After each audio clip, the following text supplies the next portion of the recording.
Assalamualaikum and good morning. We are back again with our ID4A podcast. My name is Nor Kashfillah and I will be your moderator for today. So for those that have joined our first episode, welcome back. And for those that are new, welcome to our ID4A podcast. Today we are joined by a very special guest, our senior panelist from UniKL Miat, Haji Anwar.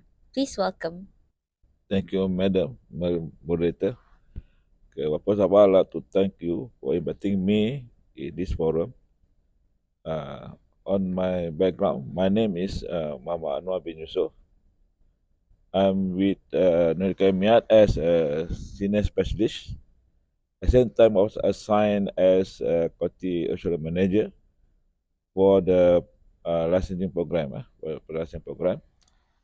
First of all, my involvement with MIAT was in 2001, which I joined in 2001 up till now.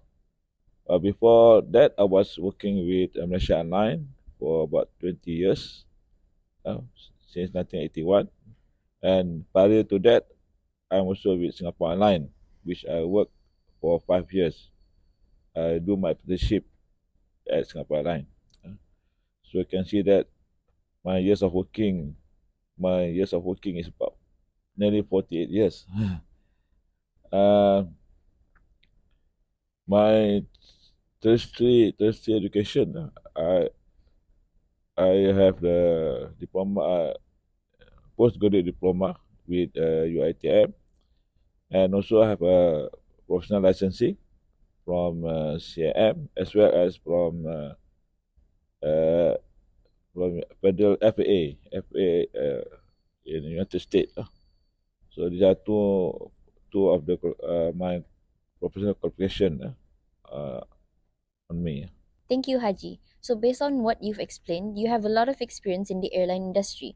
So, let's move on to our first question. Can you share your expertise on the rules and regulations of CAAM and IASA? Well, innovation industry is the most regulated industry in the world, starting from the design of an aeroplane up to the manufacturing and up to the maintenance of the aeroplane as well as the training. As part of our here in New Cabinet, we are the approved training organization, which is approved by two authority. One is the Civil Aviation of Malaysia Authority, Aviation Authority, and also by YASA, which is the European Aviation Safety Agency. Now, we both this approval, we require our organization to abide by the requirement set by this both authority. Now, well, the regulation on CIM on training as well as YASA is almost the same or similar, except for a few minor regulation which is not the same. Uh, for us to be approved training organization in part 17 approved organization, we need to abide by the requirement regulation set by them. And for example, uh, if we were approved to be an organization, we need to have a specialties which is to a standard required by them. Not only that, but also the personnel that is doing the instruction or doing the teaching of the subject also they need to have a required qualification. Uh, Not only that, but also we also have must have a training material or the equipment we have in order to teach our student to be to a standard required by them. So my job as a quality assurance in this program, I need to ensure that this all standard is being followed or complied. Uh, so what we did is we have to do internal audit, so that all the training done is accordance or comply to the regulation. Uh, so I think that's about all. Thank you, Haji. So, what are the regulations that follow Part 66 and Part 147 of the Annex Extended? Okay. On Part 6, regulation is required for the candidate or for the student to go through the syllabus of the training. So inside that Part 6, not only that, it also will indicate to the student on how to become a licensed aircraft engineer. What is the requirement for the student to have before he will apply or he will want to become a aircraft licensed engineer? On both sides, on both requirement, YASA same as the CM. Now, on the syllabus side, there are a few modules that the student need to go through and to pass the examination as well as the assessment in order to get the certificate of recognition for the training that they have done. So the training consists of knowledge training, practical training, and also as practical assessment. So the student need to go all this training before and pass all this examination, the module examination before he can get the certificate of recognition. On top of that, in the part 6, it require for the student to go for experience, to get his experience in industry. For if the student have gone to the school, 147 school, the experience required for the student is 2 years experience. Whereas for those candidate that doesn't go to the proper 147 school, so require about 5 years of experience. Okay, so this is a requirement set by the authority to ensure that the student, when going to work in the industry, they are competent, they are skilled and competent in doing the work. So on part 147 side is a requirement for a organization to become approved 147 approved organization. In that requirement, as mentioned earlier, the organization need to have a standard facilities, and also the personnel that is going to teach the student, and we also have to have a standard training material following the syllabus in part 36. And also we have also to have a record of students that attend the training. If because the training, the minimum hours that is set by the authority is 2,500 hours for category B, category B, B1 or B2, B1.1, B1.2, up to B2 lah. And also, if we have a category, different category, for example, category A, they need to have 800 hours of training. So all this is have to be tracked and to be ensure that the student achieve this requirement before they receive their recognition, uh, CFR, and before they go to apply for their license with the experience that they have to go through. Can you share some of the issues and problems that may arise if we do not comply with the regulations?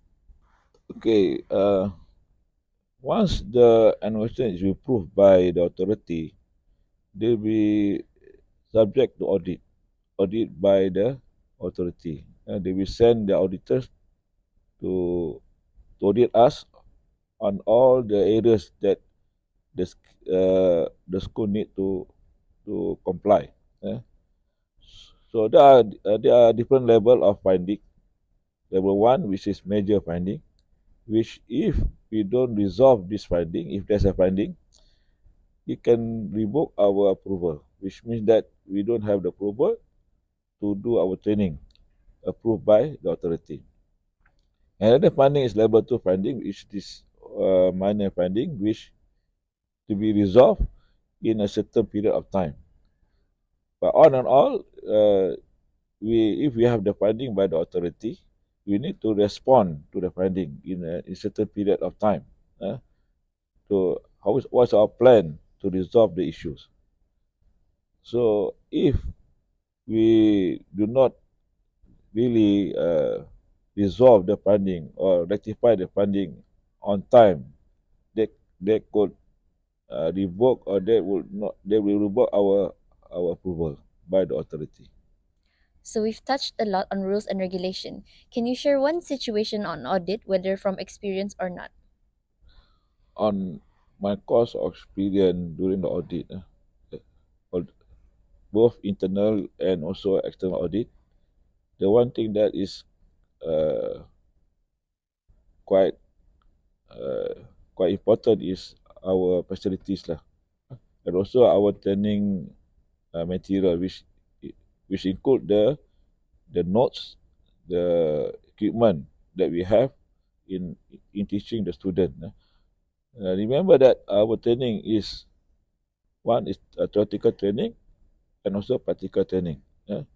So on theoretical training, we have the notes that cover all the syllabus in the part 6. On the practical part of it, we require the student to do practical. 50% of the hours is on the practical part of it. And because due to that, we need to maintain our training material, our training equipment on the serviceable of the equipment.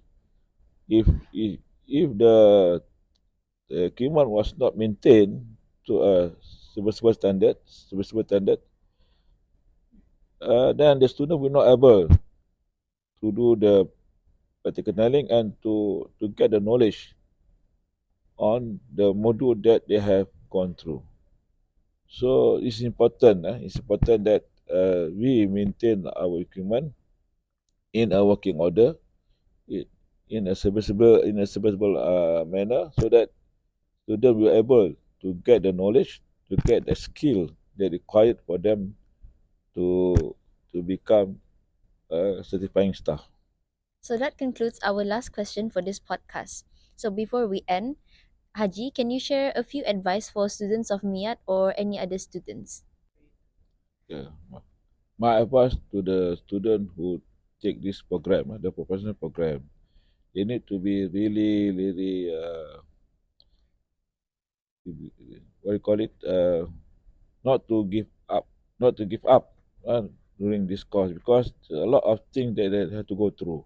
Not only the exam, which is the passing mark of 75%, which not all students can have that kind of passing mark, but also to really we call it to don't give up lah. Don't give up. Don't stop halfway on doing this program, because you need to go. There's a long way for it before you can go to the licensing part to get a license, because we have also practical part which they need to to to do the skill on certain practical module, and also the experience part of it, which is 2 years. They have to go to the industry to get the work, amount of work involving the aircraft maintenance, which is also uh, quite a long way lah. They need to fulfill certain ATA chapters for them to have enough experience to say that they are competent in the area of maintenance. So my advice to them is to be not to give up easily, to to to be more involved in the industry, so that they can get that kind of knowledge, kind of knowledge experience needed, the skill needed for them to become a licensed aircraft engineer. There was a lot of sharing on in-depth experience and informations from Haji that I hope me, myself, and the viewers can take note of. So once again, thank you Haji. Hope to see you in the next ID4A podcast episode. Assalamualaikum.